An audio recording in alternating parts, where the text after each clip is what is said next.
back to my channel, and on this episode we will be talking about episode 5 called Strange Case by Lovecraft Country. We're just going to be discussing it like we always do with all the different episodes, but first, a recap of episode 4. We see Letty, Montrose, and Atticus find a museum with all the Sons of Adam information, and like below the museum there's mazes and all these different things, and then they find out the museum, even though it's in Boston 1,000 miles away, is somehow connected to Letty's house because their elevator was in the area that they were in. And they also find somebody who was cursed from Titus called Yahima, which was an intersex woman and man, but Montrose killed Yahima at the end. And then also in this episode that's important for this episode was that Ruby and William slept together. And that's basically what happened in episode 4. So now in episode 5, A Strange Case, this episode is all about Ruby. And Ruby is Letty's sister. At the beginning of this episode, we see a woman asleep in a bed, and it's a white woman, and like upon looking at it further, it ends up being the racist woman from Artem, who was like the sheriff lady with the dogs. Her name is Dell. Dell wakes up and is freaking out,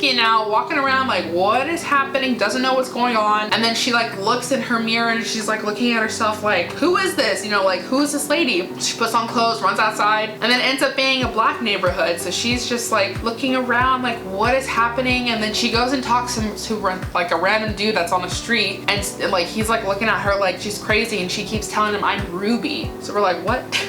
How did Dell and Ruby, like, did they switch bodies? Like, we don't know what happened. But she's like telling the guy like, no, I'm Ruby, like I'm Letty's sister Ruby, and everyone's just like, what the heck is going on with this lady? And so this young man who's probably about, I would say 13, 14, 15, trying to help her. All of a sudden, of course, the police show up and they're pushing this little boy down, interrogating him that he's done something to the woman. Everyone's like freaking out. Back in those days, he could have been shot and killed just like that, just for even being around a white woman. So she basically like stopped the cops and said, oh, nothing's happening, like I'm fine, he was just trying to help me. The cops back off because they realize William, who is saying that that's her husband, needs her back home, so they were there to go find her. And they knew exactly where to go because he knew what was gonna happen to Ruby. They knew exactly where to go. How did they know where Ruby lived? She's in the car freaking out, does not want to go back to William because whatever they did last night, whatever he did to her, like she changed into a whole different woman. So she's freaking out, telling them, don't take me back to him, and she like twitching in the car, and the cops were like, oh, he said that she was gonna have these kind of episodes, let's just ignore her and take her home. She's moving all weird, and then like sees things underneath the skin moving, and it looks like mummy with all the bugs underneath the skin on the floor, and William is talking to her and stuff, and she's like trying to fight him off, and he like lays down this plastic all over the floor, lays her down, and then go over to a TV, and the TV's talking about butterflies and morphing and all this kind of stuff, while William is in the background. You can see cutting her open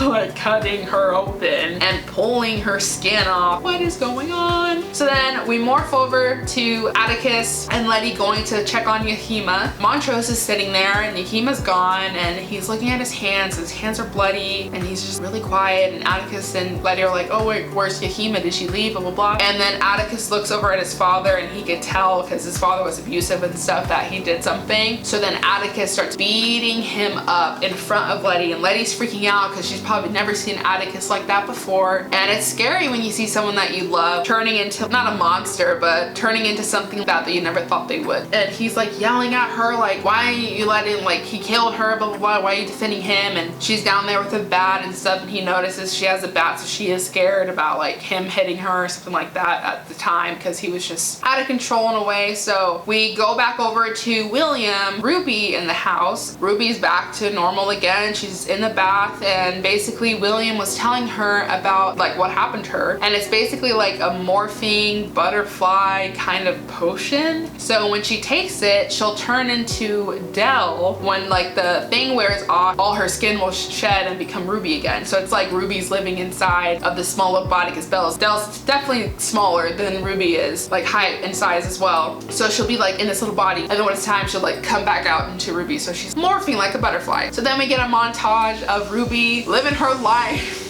as Dell as a white woman. She's going into the white neighborhood, getting free ice cream. She's not worrying about cops trying to look at her and all this kind of stuff. She's just like living her life as a white woman. This episode was definitely interesting, especially being of mixed descent. You get to see like the both world, how it's like living as a white woman versus how it is living as a black woman in America during that time. She kept being Dell over and over again. That way she wouldn't be treated horribly and she could do whatever she wanted to because she was just white. So then she goes to the company that she was trying to get a job at, like a little, it kind of looked like a Macy's in a way, like a little Macy's. And so where the black lady was in the beginning of the first episode, I believe, when she was trying to get the job, or the second episode, whatever episode it was, where she was trying to get the job and she saw that they already hired a black lady at that place. So she went in as Dell as a white woman trying to get this job, and she ended up becoming assistant manager, literally just like out of nowhere, just became assistant manager. So not only did she just get that job, she became the manager of the store. So she's just like living her life, doing whatever she's doing, and she's like talking to the other black lady and stuff about, you know, but she's still white and stuff. So not in a way that's like racist, but you know, just asking her questions or all this kind of stuff. She kind of messed up a little bit on something, so she's giving her advice and stuff and asking her, oh, did you go to this after, I don't know, high school, and like, did you get this degree, blah, blah, blah. And she's like, oh, I never finished high school. I never got that degree or anything like that. So at that point, Ruby was pretty much upset because she was way overqualified than this other lady, but she wasn't hired probably because of her size. She's a little bigger than the other lady. Like, lady was super skinny, blah, blah, blah. So Ruby was the bigger, bigger size. So I think that's probably why she never got hired there. So she kind of developed a personality as Dell, as being jealous, but when she was in this white body, it came over as racist in a way. So it's definitely interesting because she wasn't realizing that she's acting just like all the other white people that treat her. So why is she doing the same thing to this lady who got a job in a white neighborhood in a really like nice store? Why is she being rude to her and stuff like that? So I think Ruby really, her character definitely struggled this episode of identifying who she was versus who she wanted to be and how to separate those two. So I think that's what she was really struggling with. And then later in the episode, after Atticus beat up Montrose, Montrose ends up going to a hotel, and then Sammy opens the door. And if you don't remember, Sammy was in the first episode behind a bar, and Atticus basically got information from him about his father when he went missing. Montrose and Sammy started kissing and all this stuff, and then they have sex. So turns out that Montrose is either bi, since he did have a wife and have a kid, or he may be full gay but was just closeted because back then, being gay, a lot of people got killed as well. So especially being black and gay, you would get killed no matter what. I don't know if it was a way for him to hide was, so he got married, had a kid, but he is definitely in a relationship with Sammy. William is talking to Ruby about becoming like an undercover maid, basically, for the sheriff. That was in episode 3 that interrogated Letty for the sheriff at their little secret organization party, just to get like information on them, and I think to put a bell totem or something in his office. So she's like in this place and she sees Christina there and meets with Christina, and Christina gives Ruby like little token to put in his office. So not only is she being a maid, she has to like go and dig into his office, and that's like not good. So she goes into the office and she's like in the office, and all of a sudden this like banging starts happening in the back. In episode 3, when Christina went to go meet with a sheriff guy, you kind of hear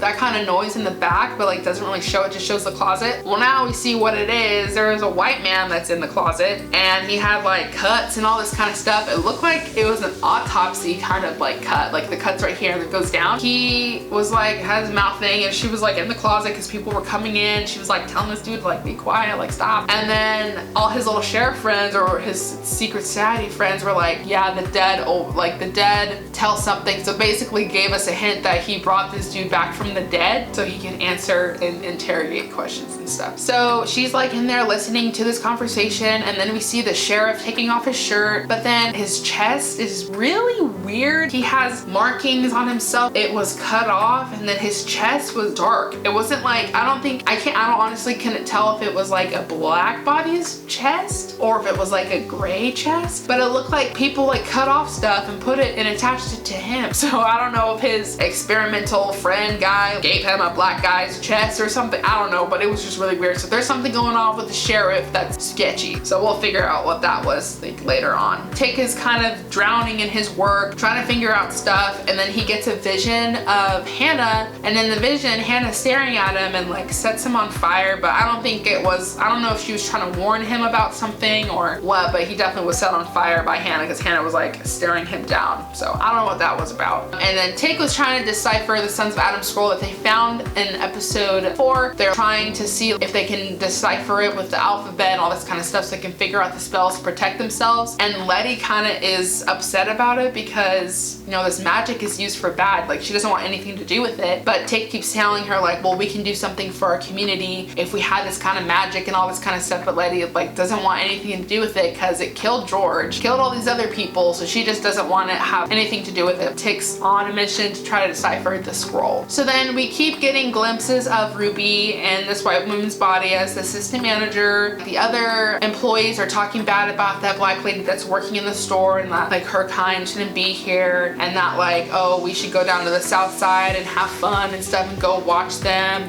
go watch the animals party and party with them and stuff like that. So, and her body, like, she's trying to connect with these people, but she can't because they're talking horribly about black people, and she's black, she's not white, so she's a black person. So hearing it, but like trying to fit in is, you know, it's not working for her. So she is kind of getting upset with it. So they go to the south side for a bar and they're like having fun, and at some point Ruby just like got mad about, you know, being in the body and went outside to morph out of it. She's changing and stuff, and then she starts hearing pleading for no, and she looks over and she sees her boss, like I think he was the owner of the store or the like main manager or whatever, assaulting the black lady that's there, and she keeps telling him no, like stop touching me and stuff, and then ends up biting him or kicking him, and then he calls her the N-word and the B-word. And so she's realizing, well, one, she was too hard on her friend, like it should be her friend, too hard on that lady, and that guy who seems all sweet and innocent is not sweet and innocent at all. So in her mind, she's plotting something, and just right now I'm just gonna say this is a sexual assault warning, especially if you watch the episode, just aware the next part that's gonna happen is highly sexual assault. Just a warning about that. So then we move over to Sammy in a hotel room and all her friends, and Sammy is a drag queen. Basically males who dress up as females for these shows and like competitions to do it. RuPaul's Drag Race is a perfect example, bomb show. So Sammy turns out to be a drag queen, and again, back then just being gay was a big deal to people, but being a drag queen was completely different because you're dressing up as a woman and all this kind of stuff, so people hated it. But anyway, so Montrose is kind of, I could tell when he's sitting there and listening to this information and all their friends saying, oh, if you guys really are a couple, why don't you ever kiss in public or hold hands or all this stuff. Montrose is definitely hiding who he is, so I don't think he would ever do that in public, and Sammy's kind of like, you know, I love you forever and I'll always love you, accept who you are and just like be with me in a way. They go to this bar and Montrose is just standing there kind of looking pissed off that he's there in the first place. He's just watching her dance, or watching Sammy dance and watching all these other people dance, and then he just gets the urge to go out there and be a part of it. And I'm gonna tell you, the music that was playing during the scene just, it made the scene so much better. Like, it was beautiful. So Montrose is finally letting go and being who he is, and all these people are dancing around him, and then he ends up and goes and kisses Sammy in front of everyone. So I think he's finally getting to where he needs to be and who he is. That scene gave me a little glimpse that he probably is full gay and not bi or anything like that. I think he definitely is gay for sure. Just the way that they just portrayed the scene. It was a beautiful scene. I really loved it. It was really beautiful. So then now we get back to the store, and this is where the sexual assault warning is happening, and Ruby is back in Dell's body and seducing the manager and all this stuff, and like, I don't know, kind of being like a dominatrix in a way. Ruby / Dell assaults him really badly. Like, it was hard to watch for sure. I mean, he was going to rape that other girl and stuff, and after the whole assault thing happens, she basically turned back into Ruby as it's happening. Like, she's all bloody and stuff. I basically told the manager, like, just remember an NB did this to you, because that's what he called the other lady when she like rejected him. She did that to him and stuff like that, so he's scarred forever for sure. Not only did that happen to him, a white woman turned into a bloody black woman, so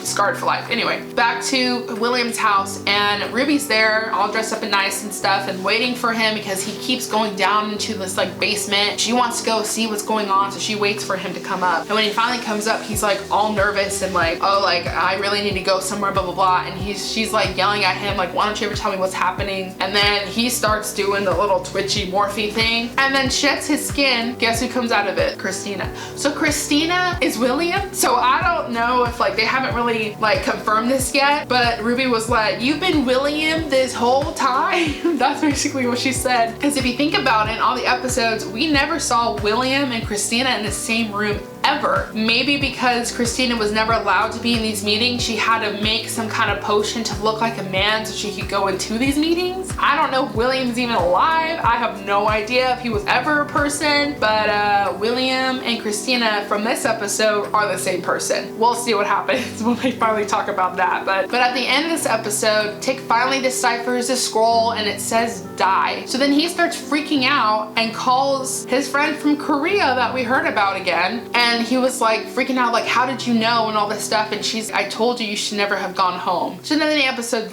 like ends there. And I'm like, what? So how did this lady in Korea know? Die? Like, I don't know what that means. Like, is Tik gonna die or something like that? So we're gonna find out hopefully in the next episode, which we do. I'm excited for episode 6. It was really cool. My questions for this episode, the main one is, did Montrose's wife know that he was gay and that's why she kind of like went to his brother? Like, I kind of want to know how that relationship started. Maybe they'll bring back George to do like flashbacks and stuff like that. So I just want to know like what kind of happened between Montrose's wife and George. And then also, was he beat by his father because his father knew? Because I know they mentioned that he was beat because he went to the baseball parade thing and was like holding up signs for the baseball players and stuff like that. So maybe his father knew that he was gay. Could happen like that. Another question is, will Ruby continue to be Del, or is she completely done with that? After what happened, like what she did last, I don't think she wants to do it again. Who knows? I mean, living that life instead of living the life she's living now could be more beneficial for her. So I don't know what she's gonna do. But those are my questions for this episode. This episode was really good. The graphics of them morphing into the different bodies was really cool. So definitely excited about this next episode because we do get a glimpse that it is about the girl in Korea. So I'm super excited to see what this episode is about. But I hope you guys enjoyed this episode, and make sure to like and subscribe, and I will see you in my next one. Bye.